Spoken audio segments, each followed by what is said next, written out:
Today we're going to show you how to make some classic embroidery friendship bracelets. These are the diagonal ones. These are the simplest to do, and once you've mastered these you can move on to things like this sort of chevron pattern and heart patterns, which I can show you in another video. I've shown you these at the beginning because I wanted to show you different ways of starting off and finishing them.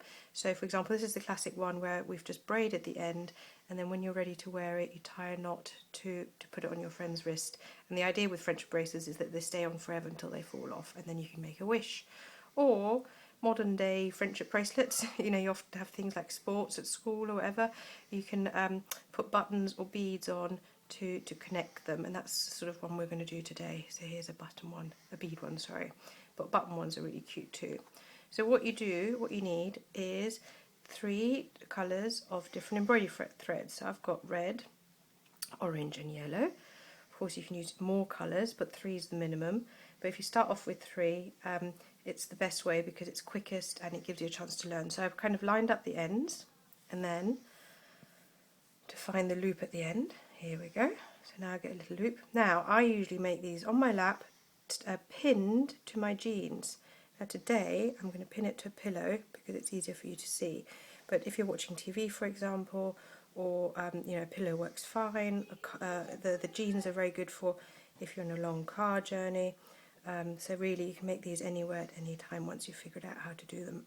They're really quite easy, but there is a certain technique. So I've pinned it nice and secure. So the first thing to do is to kind of sort out your colours a little bit.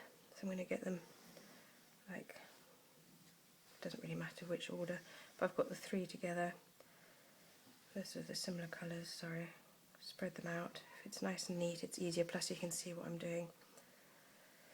Now the thing you're doing is you're working from left to right, and you've got one that you knot, which is always the first left one, and then you've got the other ones that you're knotting over. It's important to know that because the ones you're knotting over, which are these 5, you always want to have quite tight, which is where the safety pin comes in because it gives you a little bit of tension. The one that you're knotting you need to have loose.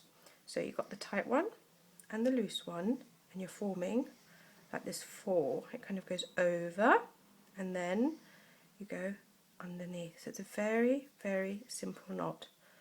You push it up like that, and you need to do that twice. It's very important you do it twice. If you don't do it twice, you end up with like a curly whirly friendship bracelet. And then you push it up like that. So this is tight and this one's loose. Now you go on to the next colour. So look, it's like a 4 going on the top. I hold it here, push it underneath and through, and then you go up. A 4, hold it with that thumb, push it underneath and up. I'm going to pull this one tight, put it through and up. Let me do that quickly now so I can get to the end of the road. And don't forget, we've got lots of crafts here on Red Ted Art. Do come and check them out. Don't forget to subscribe. Here, let's quickly do that. Here we go. So you finish your first row. So you put it over that side and it becomes the next ones to pull tight. So now, working from left to right, I take that one, keep this one tight, make a 4, push it through once, push it through twice. See the 4 over the top and round,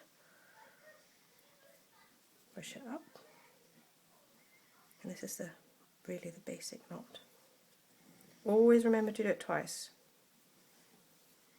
I'm going to do one more row and then I'll show you a little bit how the pattern starts emerging.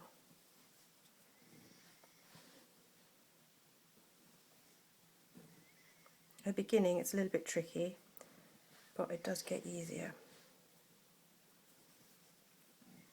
And I just love it that you can take it anywhere you go. You know, do it at the playground, do it whilst you're waiting in line for something. You know, you don't have to finish it all in one go either. So now you've got the tight one, now you're doing the yellow. So here's your loose one, there's your tight one. Like that. And it's always important you do 2 knots each time. 1, 2, 1, 2, 1, 2, can see the patterns beginning to emerge. What you can also do is you can push it up a little bit. So, showing you over here, I'm going to just take it, oh, you've got my cameraman doing his job, there we go, this is what it starts to look like, and you can see it's quite neat, isn't it? So I just wanted to do one more row because I wanted to show you how you can just push it up if you need to. So you've got your tight one, your loose one, your 4, pull it round, 1, 2, 1, 2. Now if you're doing this for the first time and you're getting a little bit tired of making your knots, you can always just do a little bit. I think that was 2, wasn't it? I'm losing track. So 1, 2, 1. I'm going to show you a shortcut so that you can practice and you can get some done quicker. So you tighten it like that, and then you can push and push it up like that. So do one more row.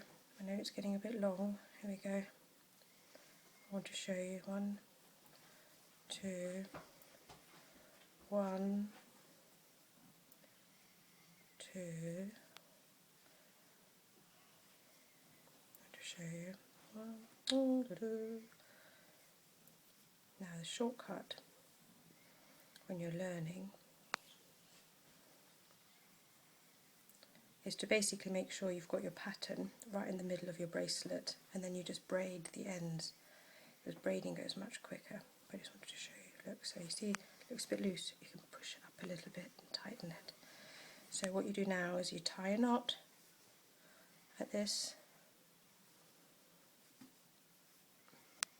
and then so you push the knot to the end. That's it, that's your basic bracelet done. It's quite short, I know, but it's okay, I'll give this to my daughter. But then you can also just do a little bit of a braid. There we go. So you can braid it like this. And then it makes it longer, a lot quicker. And you haven't had to do quite so much knotting, which if you're a beginner is okay. And then as you get better at it, or you have more time, you can make longer ones and fatter ones and bigger ones. And I think these still look nice.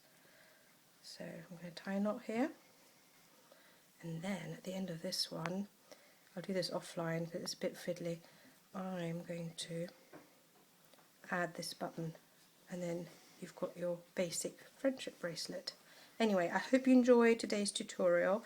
I hope to see you again soon. Don't forget to subscribe and have lots and lots of fun creating your very own friendship bracelets. Thank you. Bye bye.